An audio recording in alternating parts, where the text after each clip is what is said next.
My name is Michael Holloway, and I've spent years trying to convince myself that what happened during the last Christmas was nothing more than a collective hallucination, a trick of a traumatized mind seeking meaning in chaos.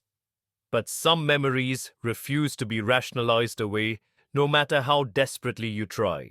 I grew up in a small town called Millbrook, nestled in the dense forests of northern Vermont. It's the kind of place where everyone knows everyone, where secrets are hard to keep, and where the line between reality and something else becomes blurringly thin during the long, dark winter months. My family had lived in the same Victorian-era house for 4 generations, a sprawling wooden structure that seemed to breathe and creak with its own ancient memories. My parents, James and Eleanor Holloway, were the epitome of small-town stability. My father worked as a high school history teacher, passionate about local folklore and the region's complex past. My mother was a nurse at the local community hospital, known for her calm demeanor and ability to soothe even the most anxious patients. My younger sister, Emma, was 17 at the time, a typical teenager more interested in her social media presence and college applications than family history. Our house sat on the edge of town, surrounded by acres of pine forest that seemed to press in closer with each passing year. The property had been in our family since 1893, when my great-great-grandfather built it after migrating from Ireland. Over the decades, the house had witnessed countless family stories, some joyful, some tragic, but nothing could have prepared us for what would unfold that Christmas. I was 29 then, having recently returned to Millbrook after spending 6 years in Boston working as a digital marketing consultant. The tech world had burned me out, and the prospect of reconnecting with my roots and helping my aging parents seemed like the perfect reset. Little did I know that my return would coincide with something that would fundamentally alter my understanding of reality. Millbrook isn't just another small New England town. It sits in a geographical anomaly, a region where the local indigenous tribes once spoke of thin places, locations where the boundary between our world and something else becomes permeable.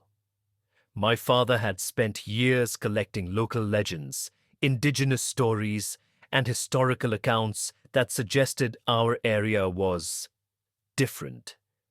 I had always dismissed these as romantic historical fantasies, academic curiosities that made for interesting dinner conversations but held no real substance.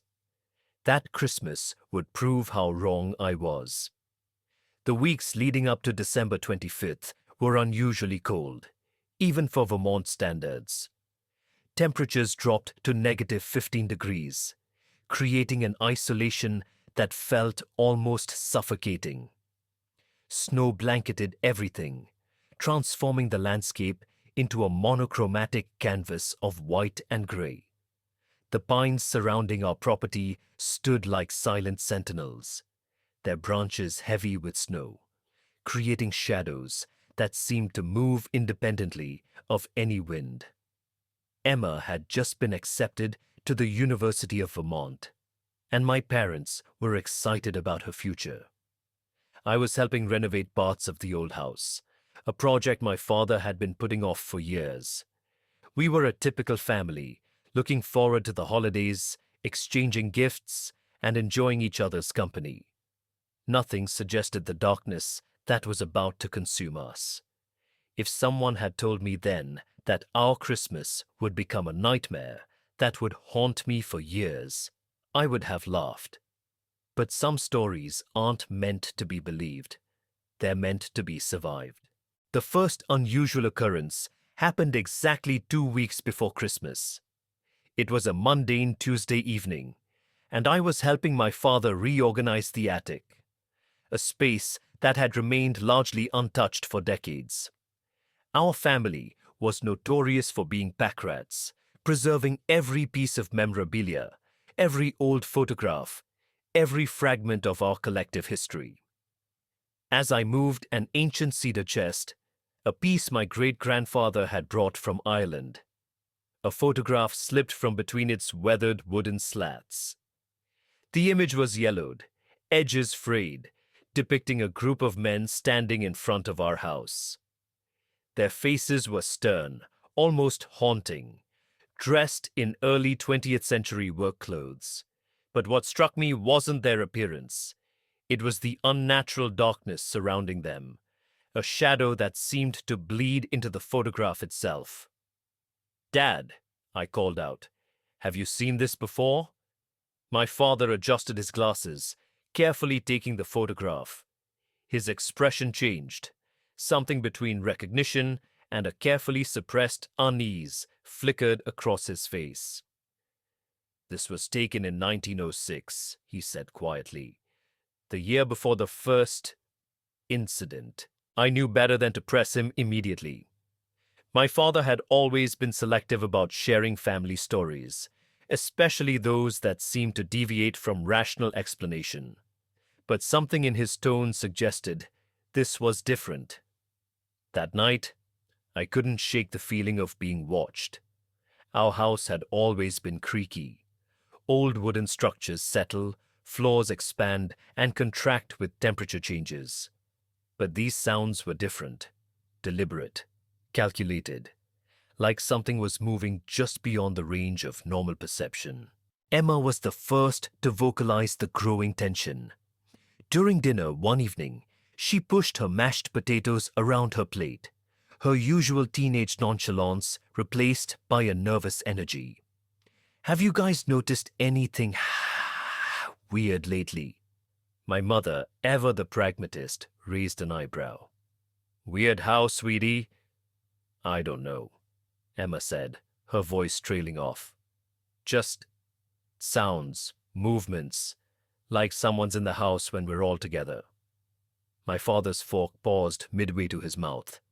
For a split second, a look of understanding passed between my parents. A silent communication I'd witnessed countless times, but never truly understood. The electronic devices in our house started malfunctioning with increasing frequency. My work laptop would randomly shut down, displaying brief, incomprehensible symbols before rebooting.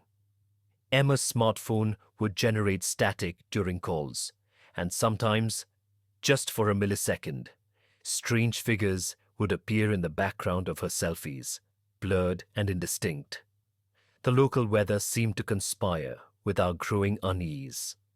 Unusually dense fog would roll in during mid-afternoon, transforming our snow-covered landscape into a monochromatic nightmare.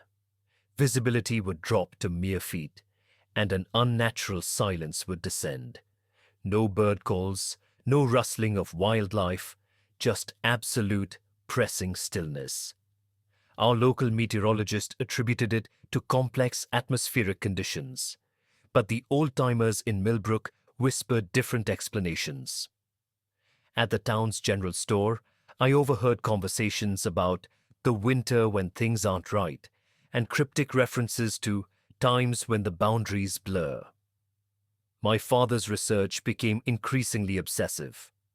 I would find him in his study, surrounded by old maps, indigenous folklore texts, and geological surveys of our region. Post-it notes covered his walls, connected by red strings like some intricate conspiracy theory board. When I'd ask what he was investigating, he'd simply smile and say, "Family history is complicated, Michael." The nights grew longer, darker. Our house, which had always been a source of comfort, began feeling like a living entity. Shadows seemed to move independently of any light source. Temperature fluctuations became extreme. One room would be freezing, while an adjacent space felt unnaturally warm. Emma started having nightmares. Not the typical teenage anxiety dreams, but vivid, terrifying experiences she struggled to articulate. "It's like," she told me one morning, her face pale, Something is trying to remember how to be human. As Christmas approached, the boundary between normal and inexplicable became dangerously thin. We were all aware something was coming, something that had been waiting, patient and calculating for generations. We just didn't know what. We just... Christmas Eve arrived with an oppressive silence that seemed to swallow sound itself. The snow had stopped falling, but an unnatural stillness hung in the air. No wind, no distant animal sounds, just an absolute quietude that made the hair on the back of my neck stand on end. Our family traditions had always been simple. A late afternoon church service, followed by our annual Christmas Eve dinner. This year felt different. My mother's carefully prepared roast sat mostly untouched, the festive decorations feeling more like a thin veneer, attempting to mask something deeply wrong. Emma was unusually quiet, her eyes constantly darting to the windows. My father kept checking his watch, his fingers drumming an irregular rhythm on the dining table. My mother tried to maintain normalcy, but her forced cheerfulness only amplified the underlying tension. As night fell, the temperature dropped precipitously. The thermostat read 58 degrees, despite the heating system running at full capacity. Frost began forming on the interior windows, not just the edges, but spreading intricate patterns that seemed almost deliberately designed, like complex mathematical equations etched in ice. "We should stay together tonight," my father announced suddenly, his voice carrying an unusual authority. "No one leaves their room, no matter what you hear." The "what you hear" hung in the air like a threat. Around 11:47 p.m., everything changed. The first sound was subtle, a soft scratching from within the walls. Not like typical house settling or rodents, but methodical, deliberate, as if something was mapping out a precise trajectory through the wooden infrastructure of our home. Emma was the first to notice. "Do you hear that?" she whispered. Before anyone could respond, the power went out, but not in the typical manner of a winter storm power failure. The darkness was absolute, consuming every hint of light with an almost sentient hunger. Our emergency backup generator, which my father meticulously maintained, remained silent. The temperature plummeted. Breath became visible, hanging in clouds that didn't dissipate. Ice crystals began forming on our clothing, our hair, spreading with impossible speed. Then the whispers started. Not human language, not any language recognizable to human ears.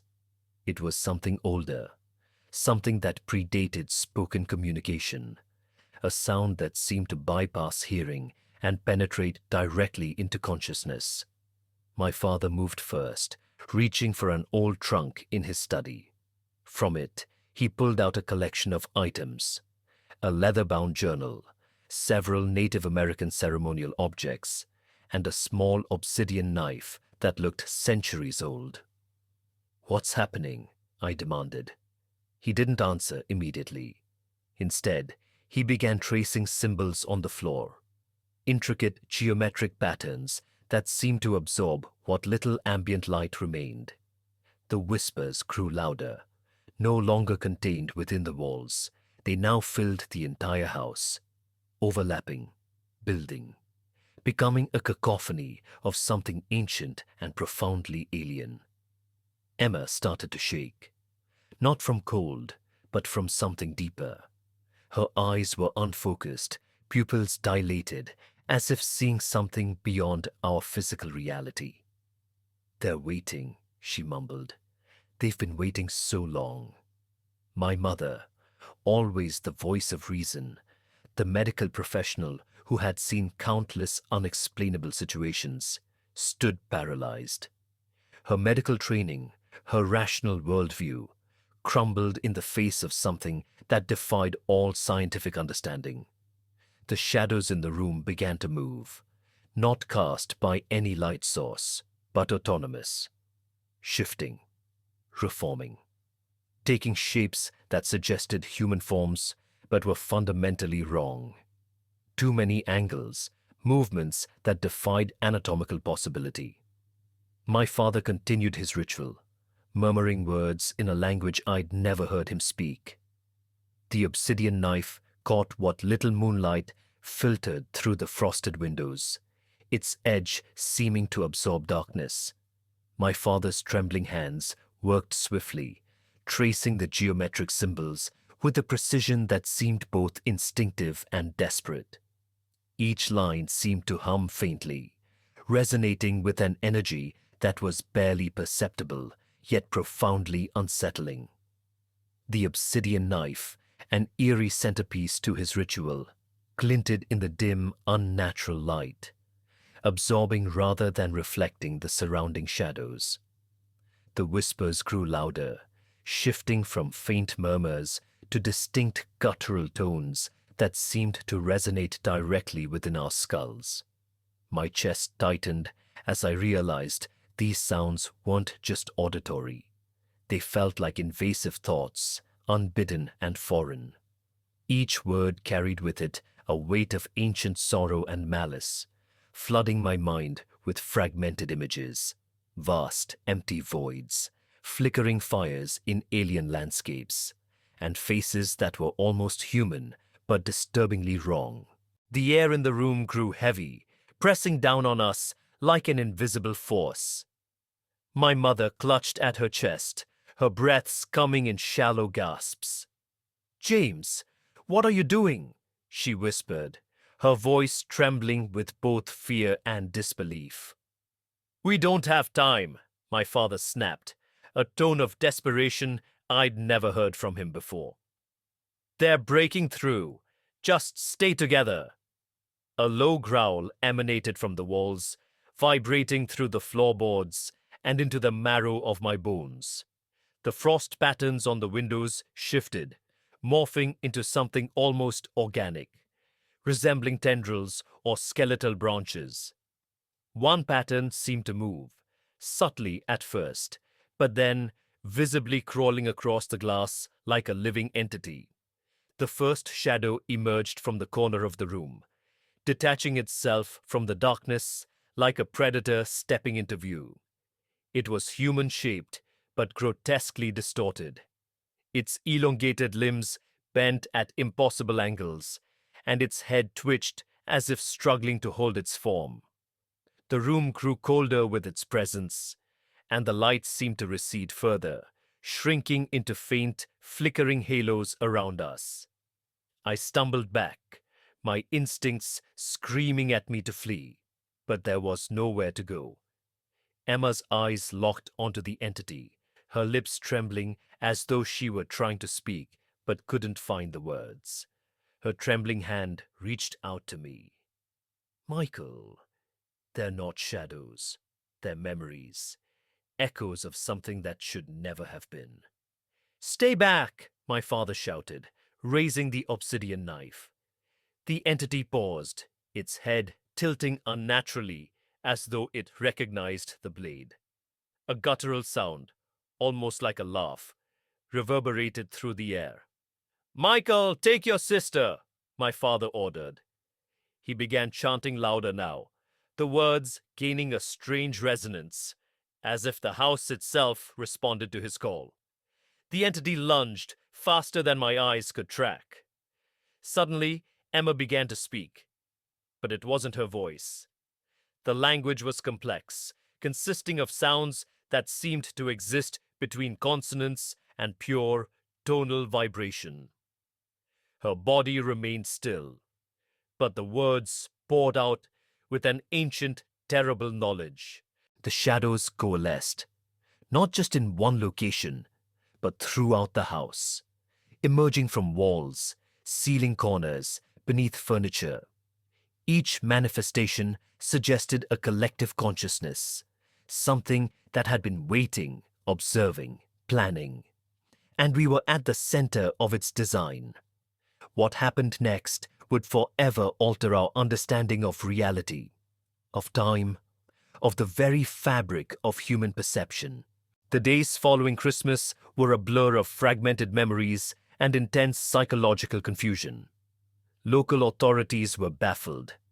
Our house stood exactly as it was, yet everything felt fundamentally altered, as if reality itself had been subtly recalibrated.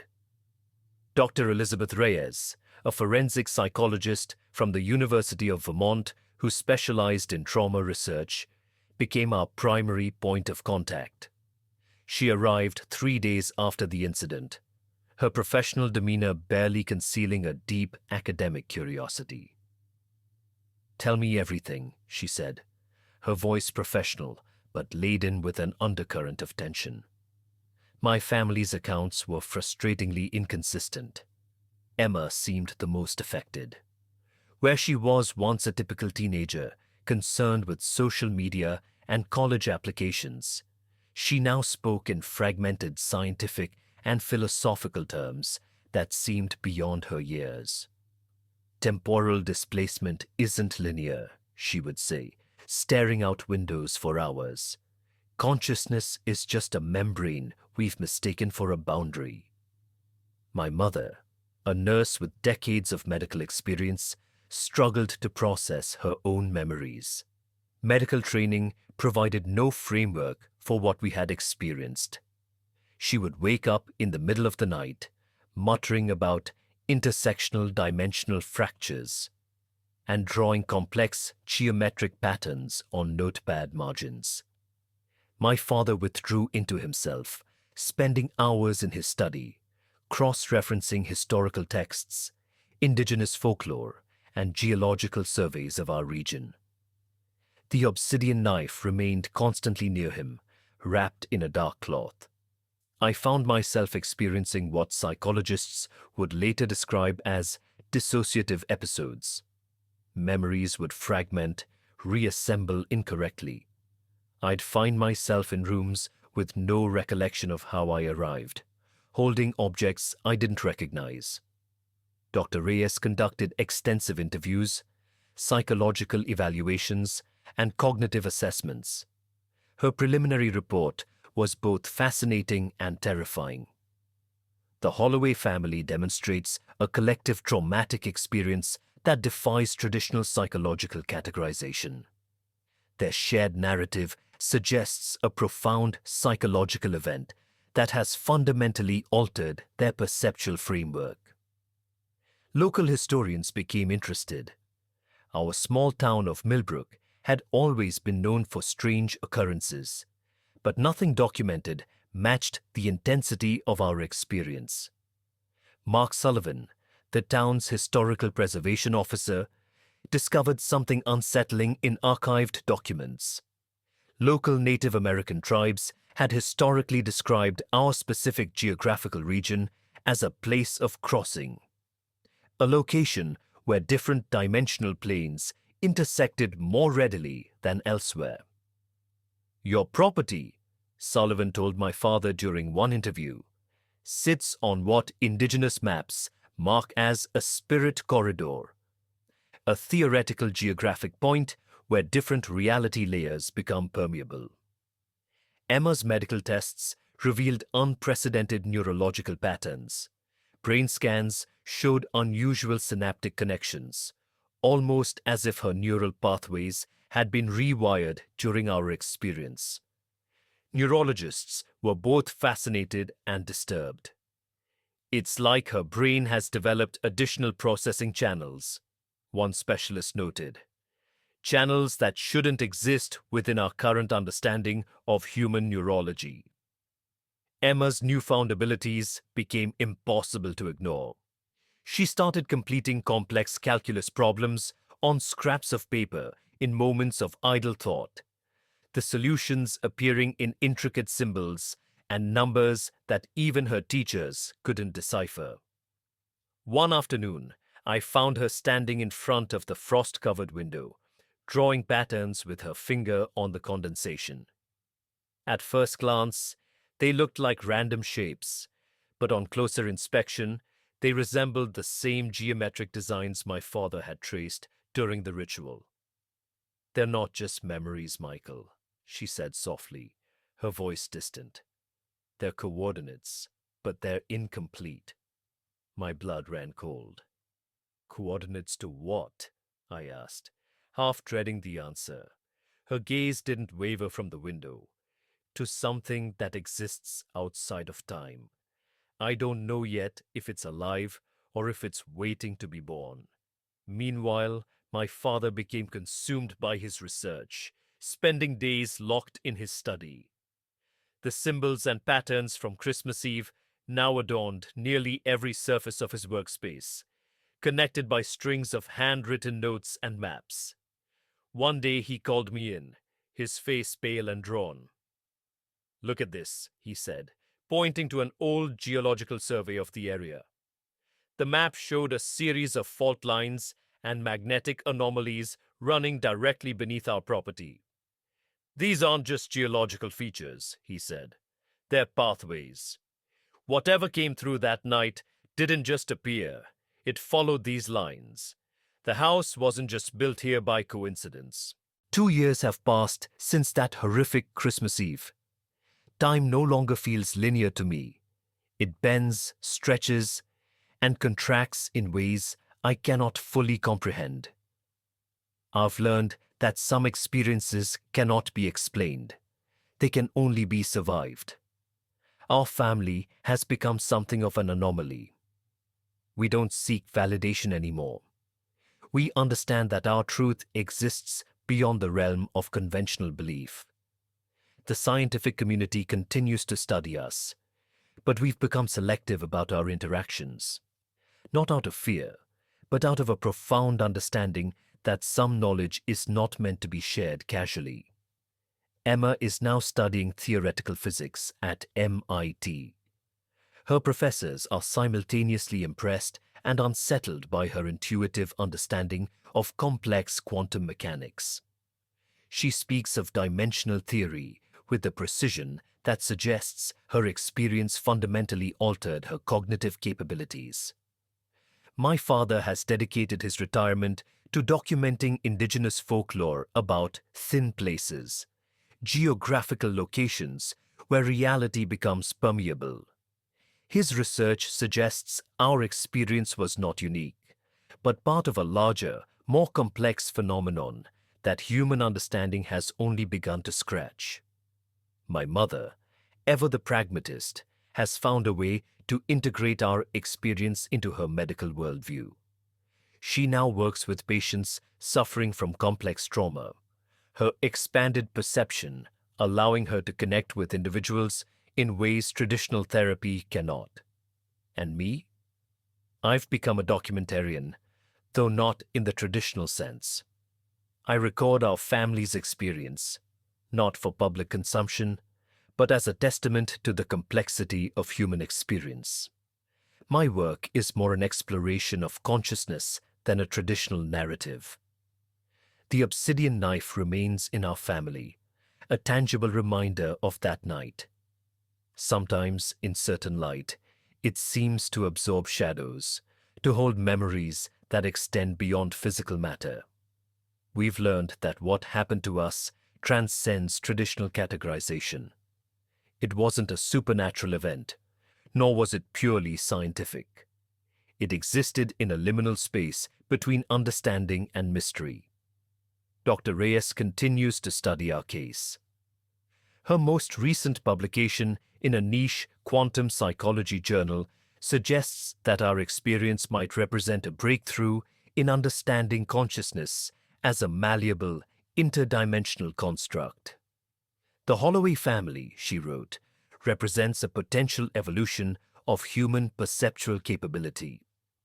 Their experience suggests consciousness is not fixed, but a dynamic interface with multiple reality layers.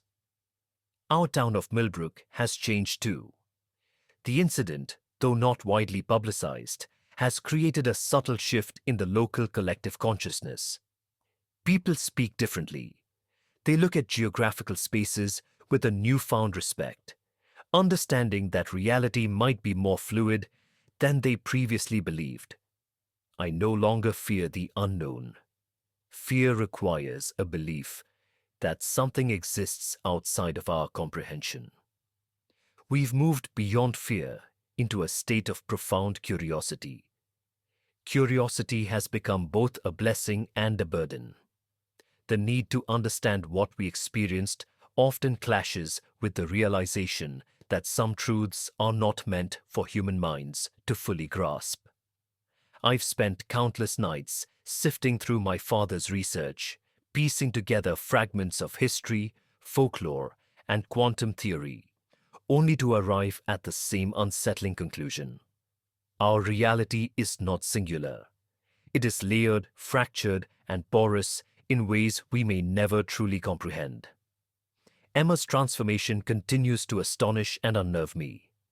At MIT, she has begun conducting her own experiments, subtle at first, using mathematical models to simulate dimensional overlaps.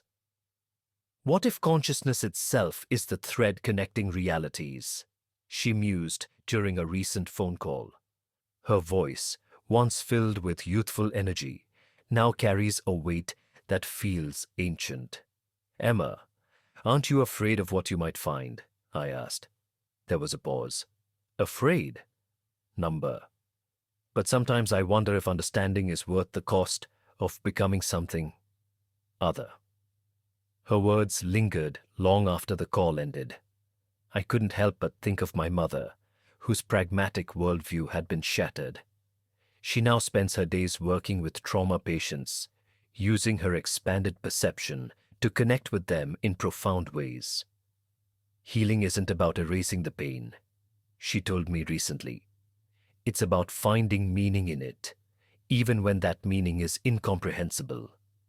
My father, ever the historian, has shifted his focus entirely to indigenous folklore.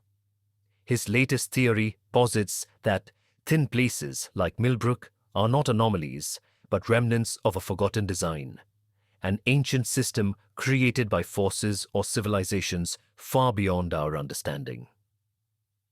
Perhaps, he said over coffee one morning, we were never meant to inhabit these spaces. Perhaps we're the anomaly. I tried to process what he was saying, but the weight of his words felt crushing. Our family home, the center of so many childhood memories, was now something far more sinister. A gateway, or worse, an anchor for forces beyond comprehension. My mother, though outwardly composed, began exhibiting her own changes. She would hum strange melodies while cooking, songs that none of us recognized, but that Emma claimed sounded like they belonged to the spaces between things.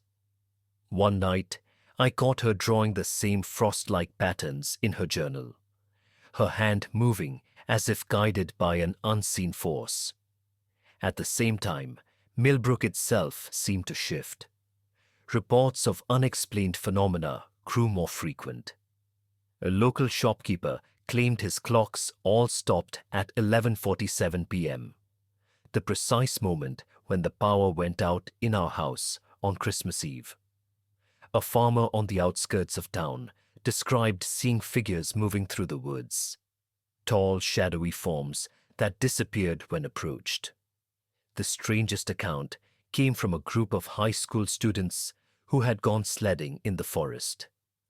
They described hearing faint whispers in the wind and finding an ancient carving on the trunk of a tree, a symbol identical to the one my father had traced during the ritual. Dr. Reyes, ever the skeptic, couldn't ignore the mounting evidence. She requested access to my father's notes and began compiling her findings into what she called a psychological topography of interdimensional trauma. Her tone grew more cautious with each visit. "What you've experienced, Michael," she said during one session, "isn't just a family phenomenon. It's rippling outward, affecting the entire community. The boundaries between here and there are weakening." The psychological impact extended beyond our immediate family. Neighbors reported strange occurrences, unexplained cold spots, electronic malfunctions, brief moments of perceptual distortion. Our incident seemed to have created ripple effects that extended beyond our immediate experience. Local paranormal researchers and academic researchers began converging on Millbrook. Our home became a point of intense scientific and metaphysical investigation. Quantum physicists, anthropologists, psychologists, all sought to understand what had happened. But understanding remained elusive. My relationship with reality fundamentally changed. Sleep became a battlefield of fragmented memories and vivid, impossible dreams. I would wake up speaking languages I'd never learned, with precise mathematical equations etched into my memory. Emma's transformation was the most profound. Her approach to academic studies changed dramatically. Where she was once a typical high school student, she now approached subjects with a depth and complexity that suggested knowledge beyond her years. My parents' marriage, surprisingly, grew stronger. The shared trauma created an unprecedented level of intimacy and understanding between them. They spoke in a kind of shorthand, exchanging looks that suggested deeper comprehension of our experience. Dr. Reyes's final psychological assessment was both a professional document and a personal admission of confusion. The Holloway family has experienced a collective psychological event that challenges our fundamental understanding of consciousness, perception, and reality itself. Traditional therapeutic approaches are inadequate. We are dealing with an experience that transcends current scientific understanding. As months passed, we learned to live with our new reality, not overcome it, not explain it, but coexist with the fundamental shift in our perception of the world. Something had changed, and we would never be the same. As for me, I've taken to documenting not just our experience, but also the ripple effects it has left behind. The shopkeeper with the frozen clocks, the farmer who refuses to enter the woods at night, the school children who no longer sled in the forest. Millbrook has become a town haunted not by ghosts, but by the persistent echo of a moment when the veil between worlds was lifted. The whispers, though fainter now, are still there. On quiet nights, I hear them in the rustling of trees or the hum of the heater. They speak of things I cannot fully comprehend, but feel drawn to nonetheless. A call to remember, to understand, to bear witness. There is comfort in knowing that we are not alone, even if what shares this existence with us is beyond human comprehension. Our experience has redefined the very nature of fear, curiosity, and belief. We are no longer just a family. We are custodians of a knowledge that is both infinite and infinitesimal, as fleeting as frost on a window and as eternal as the stars.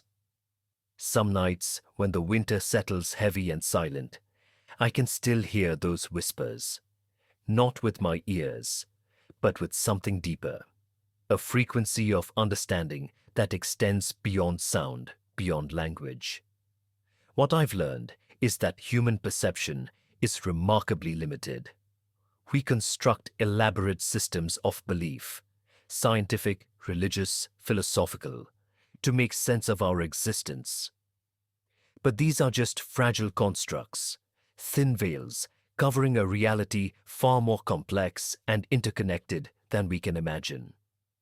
Our experience was a moment when that veil was lifted. To those who might read this and seek concrete answers, I offer no resolution. This is not a story with a clear beginning, middle, and end. It is a fragment of a larger narrative that continues to unfold. We are not victims. We are witnesses. And in witnessing, we have been fundamentally transformed.